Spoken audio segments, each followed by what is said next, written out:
Hello and welcome to Chess Please, and today I'm going to share with you a fun fact. In fact, the funnest fact that I know. Here I have a standard deck of playing cards, and don't worry, I am not going to do any close-up magic, even though I know you want me to. We're just going to have this standard deck of playing cards. I'm going to give it a quick shuffle. Even though I did shuffle it, I gave it a little Vegas shuffle off camera, or you'll have to take my word for that. But what I wanted to do is illustrate the point that when you shuffle a standard deck of cards, this is the first time in the known history that any standard deck of cards has been in this exact order. Every time you shuffle a deck of cards, it is in a brand new order that has not been seen in the history of playing cards, in the history of humanity. It is just a brand new order.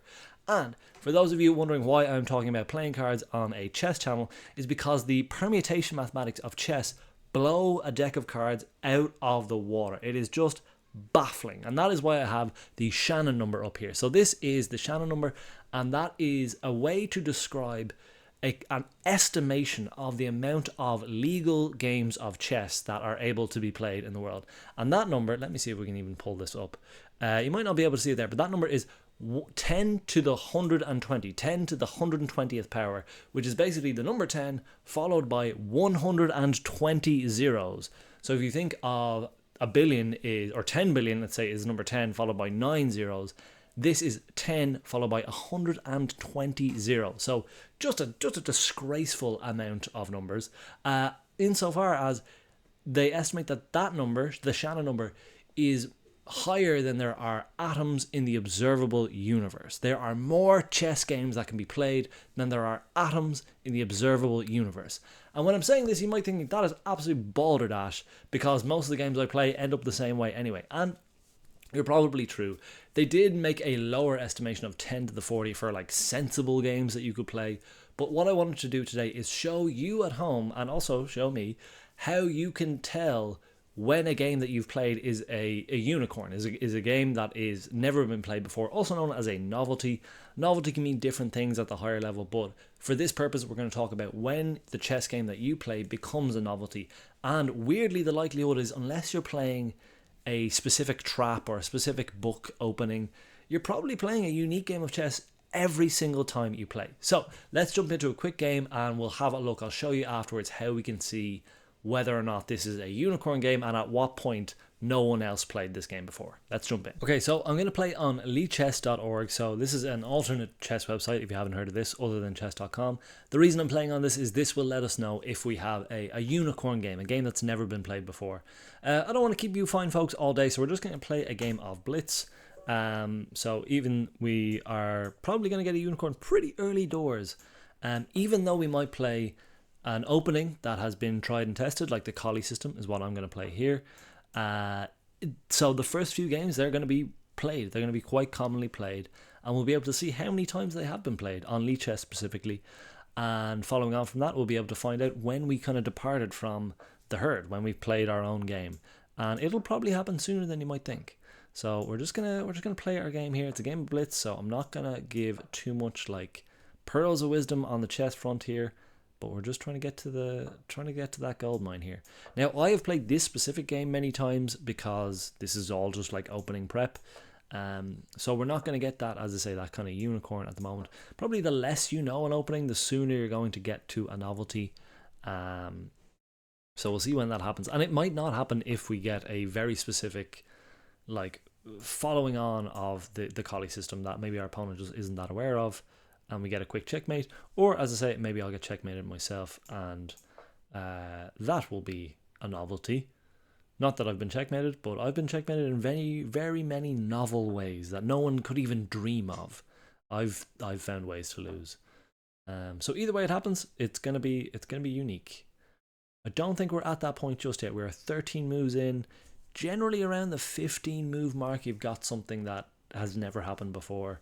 But this has been a pretty standard enough Collie system theory with not too many fireworks, again, which is maybe another indicator of novelty. Is not that much has happened, so we all played pretty safe moves at this stage, so I wouldn't maybe anticipate this being unique just yet. Let's find out though. We'll find out afterwards. We've got a nice opening here. Let's take a little bit of time. We are nicely ahead on the clock.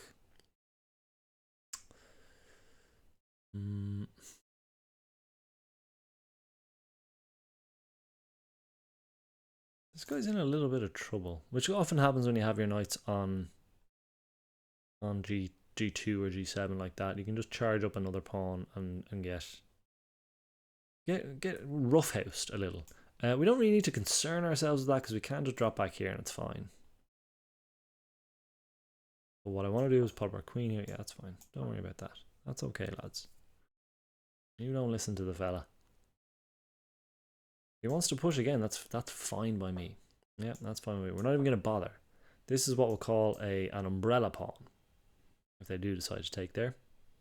Under no obligation to, of course. This is going to be an umbrella pawn.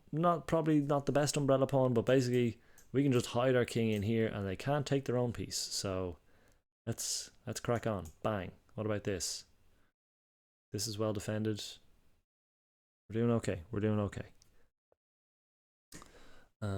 We'll do... which shall we do? Is that even that beneficial? Maybe not. Anyway, on we go. This could be novel. This could be novel. Or 18 moves in. Often you will find it happens sooner than that most times, but... Whoa, king move. Nice. What about this? What about that? You don't need that stinking bishop over there. Check this out. How do you feel about that? You feel pretty good, I'd say. You feel pretty darn good about that. Alright, that's going to be a novelty for sure. Because we are stinking up the joint. My word above. That's grim. That's grim. Yep, that's pretty grim. They can just take here and... Well... Good God, Andrew. Good God. Yeah, that's awful. That's awful play. Let's see if we can't steal a victory here.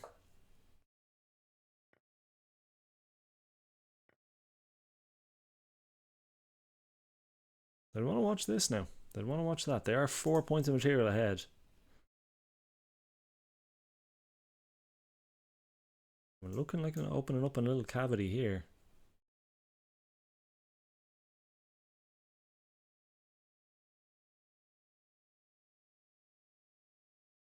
Okay, all is not lost. All is not lost, despite some really sloppy play. Just a lot of... We can do this.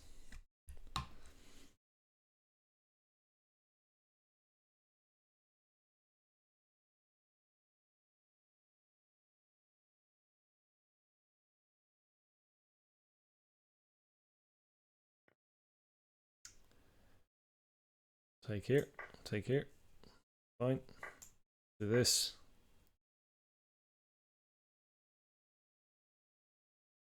And we'll win on time if nothing else. If anything. I don't know where I'm getting the confidence to say if nothing else. And king can just gobble up here. Okay, that's a nice... Nicely done. Nice little fork there. Really fun. Really fun time. Let's throw him a curveball. Let's throw him a curveball with the amount of time we have left. Hey, look at that. We did nothing. And they've done nothing. That's time. That's time beginning to tell. Oh my god, we are just blundering the whole game and they've blundered it too. That's fine. This is blitz, baby. Now we're playing some blitz. My word above, that was some dreadful chess. If this isn't a novelty, I'll eat my hat. Because that was some howler stuff. What do we want to do here? What do we want to do here? Probably just move anyway. Oh, we're well up on time. Sure, no wonder we were losing. I'll finally eat that pawn. I've no need to keep it anymore. You just keep on plowing the field there, lad. You take. Bang.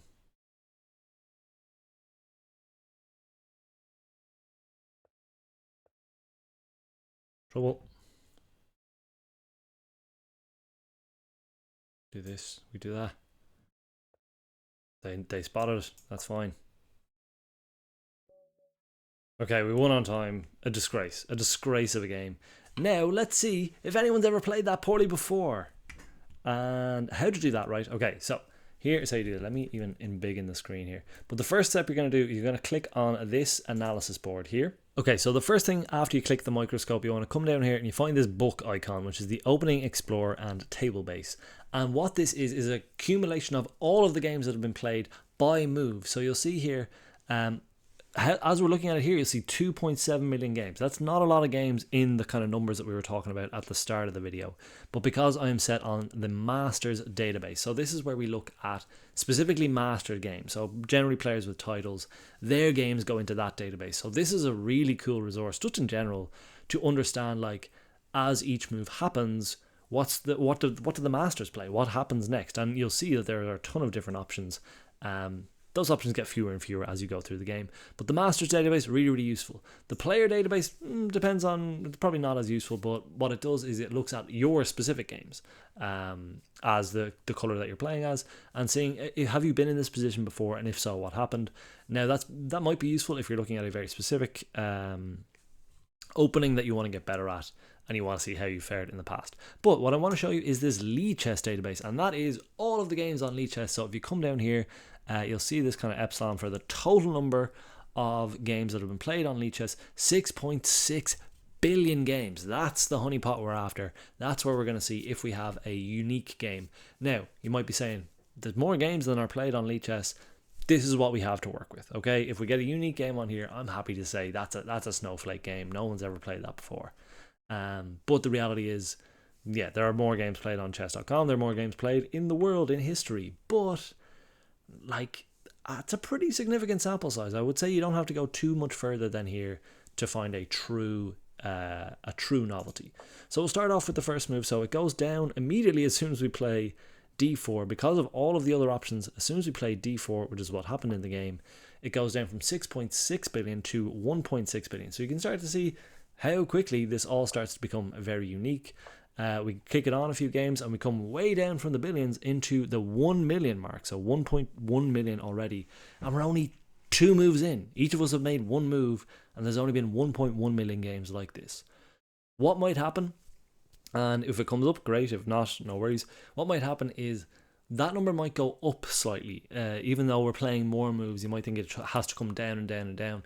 Because of transpositions, which is a thing in chess where you can reach the same place on the board by taking a different route. So if we had started both with our knight moves rather than starting with the pawn and the knight, that would have been a different route to get to where we're going, and probably the knight move would have been less common than this position here. So that's just one way that number might creep up a little bit, but don't worry about that. Don't you worry your sweet little head about that, because we'll get to a novelty, don't you worry. And it looks like we're probably not going to go too far up. So after, let's say, after 4 moves each, we're already down to 750,000, which again, I think it is higher than we were before. So that did happen in this case. But we'll kick it on. 5 moves each, we're down to 10,000. Getting pretty unique out of 7 billion. Another 2 moves each, we're down to 2,500 games after 6 moves each. Pretty nifty. Okay, another 2 moves. 673, and I told you this was a pretty common game. This was a pretty standard Collie system. The Collie system, not an overly popular opening. It should be though, it's class. But this doesn't. I mean, the computer even sees this as an Indian defense, Czech Indian. Yeah, I was going for a Collie system. I don't know what they're talking about here. Okay, so after 8 moves each, there are only 93 games like this out of the 6.6 billion, nearly a game for everyone on the planet. And we're nearly down to a unique soul. Okay, we're down to 38 games. We're getting one of these is going to be, we're up to 643. Again, that's what can happen with transpositions, even in the unlikeliest of positions. We push on through 585, 384, 218. Okay. And now we're back up. Okay, so this is interesting. After 11 moves, we're at a more common position than we were at the start. Now, you're probably thinking this is a flawed way to look at whether you've played a unique game. I agree. it's what we have. Because we've probably played a unique game at this point, but we haven't reached a unique position, which is what this really measures. Okay, we're cracking on through. We are, okay, down to 34. Hey, Daniel Naroditsky, aka Rebecca Harris, played one of these games before. He's played a game like this before. So, hey, can't be too bad. Can't be too shabby. Down to 6 games. Any moment now. We're down to 3 games. Here. All of which were played in the 2000s. So hey, we're doing not too shabby here. The Knight H1, it's a blunder, but it's happened once before. It has happened once before. It was not a good move. And now, once we get to this point, so 15 games in, I did mention that's kind of the sweet spot. After 15 moves in, I should say, this position has never been reached on a Lichess chessboard. Yes, it might have been reached on some sort of a random chessboard in a bar somewhere. We obviously can't know that. But I'm happy to contribute this specific position to the world of chess. And now forevermore, if somebody goes up and does this same exercise and they reach this position, they'll see my name and they'll see my opponent's name. Germancito Better. We're etched into the annals of chess history now in a pretty ignominious way, but doesn't matter. We're there. So after 15 moves, we have a unique game. We play this on. Again, we might rope back around. No, it doesn't look like no games found.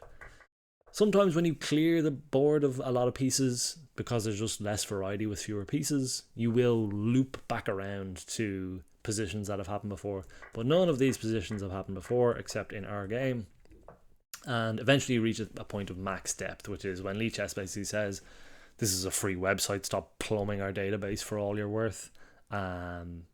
You don't need to know this depth of whether or not this game has happened before so deep in, especially after 15 moves. Most games are unique anyway. So that is how you figure out whether or not you've played a unique game. Hopefully you play a much better game than I did, but we did win, so whatever. But it was a sloppy one. All told, maybe added to the novelty of it. So whether you win, lose or draw, know that you're very, very likely to be playing a game of chess that no one has ever played before. So enjoy them all. That's going to be all from me today, folks. Feel free to subscribe and stick around. And as always, enjoy your chess. Cheers. Take it easy.